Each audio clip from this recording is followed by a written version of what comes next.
Hello Internet, my name is Bobo. I made a mistake. Time for some backstory. The year was 2010. Bakugan Gundalian Invaders was going, Beyblade Metal Fusion just started, and near the end of the year I started getting these really interesting promos. From the same network that brought two of my favorite shows, Star Wars The Clone Wars and Ben 10 Ultimate Alien, they would bring us the next big action hit. The next big action hit. But it's not about these guys. Young Justice. And I didn't watch it. I was too busy enjoying Beyblade and soon after grieving the death of Bakugan. So anyways, I played LEGO Batman 1 and 2 and that's where most of my DC knowledge came from. Then a few years later, I was in a car ride with some family and one of them recommends I watch The Flash. So I did. I ended up watching The Flash, Arrow, Supergirl, DC's Legends, all for a few seasons before most of them got boring. I even gave Stargirl a shot and season 1 was pretty good. But I relied on those two games for most of my knowledge. Over time, I started dipping my toes into more DC stuff, like during this time, I did go see Batman v Superman, Wonder Woman, and that's about it.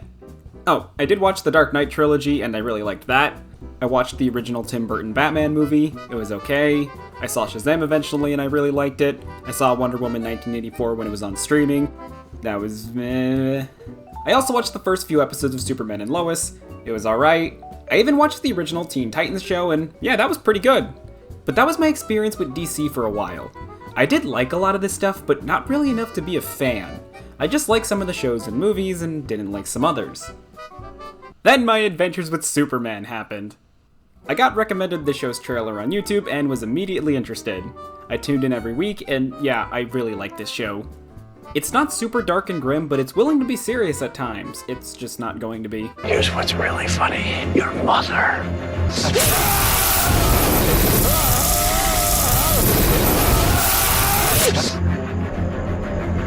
And your mother. The dynamic between the characters was really fun. It kept it light, but interesting. The only issue is that it's really short with only 2 seasons having 20 episodes total, but after all the Warner Bros. Shenanigans, we're lucky to have gotten that. It was originally a Cartoon Network show that was supposed to die, but Adult Swim saved it. And now it airs at midnight on the same network that airs Rick and Morty, instead of the same network that aired Annoying Orange. So while it really isn't an Adult Swim show, it is nice to have a show that isn't trying to be some adult comedy series, especially since HBO Max already has that with the Harley Quinn show doing exactly that. You also have Superman and Lois already doing the more dark and serious take and executing it fairly well. So I'm glad this show was allowed to be more lighthearted and serious at the same time without it being... How does it feel, Barry, that it was I who murdered and ruined your credit? Though my adventures with Superman would have benefited from having 16 or even 12 episodes per season just to have more basic Monster of the Week episodes so it feels like more time passes. For season 1's 10 episodes, we have 2 episodes to introduce the characters, 5 episodes for Monster of the Week stuff, and then 3 for the end of the season. All of this takes place over a few months, and it feels very fast. It feels like it was supposed to be a 20-episode season, and then they removed the filler, and we're just left with the essential episodes. It's not bad, it just feels like a lot of time has progressed over 10 episodes, and a lot got skipped over. Now, due to how fast season 1 ended, I needed something else. And thanks to a certain series called LEGO Rewind, I remembered something. This show called Young Justice. I was told they got 2 more seasons on HBO Max and heard that it was really good. So I thought, why not give that a try? I then proceeded to spiral even further. This show is what really got me to like DC. The way it built its world out in season 1 was really good and I really liked the characters. Then season 2 did a bit of a time jump and I didn't like it as much, but it was still really good. Season 3, same thing. I still really liked it, but it felt a bit weaker. It was a bit slow at first, but it picked up in the second half when The Outsiders, which the season is named after, is finally formed. Then season 4 was alright, it just really depends on if you like the focus character or not, so let's talk about it. Season 1 had a main cast of Robin and later Nightwing, Aqualad, Kid Flash, Superboy, Ms. Martian, and Artemis. You also had some occasional appearances from Zatanna, Red Arrow, and Rocket, who then go on to fully join the team later, but we never see that part. This is due to each season having some kind of time skip introducing new characters and expanding the team. Yes, their name is The Team.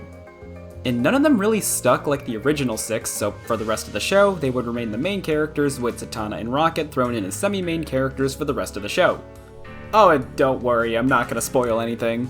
I want you guys to go watch this show so it gets a 5th season. I know that won't happen, but I can try.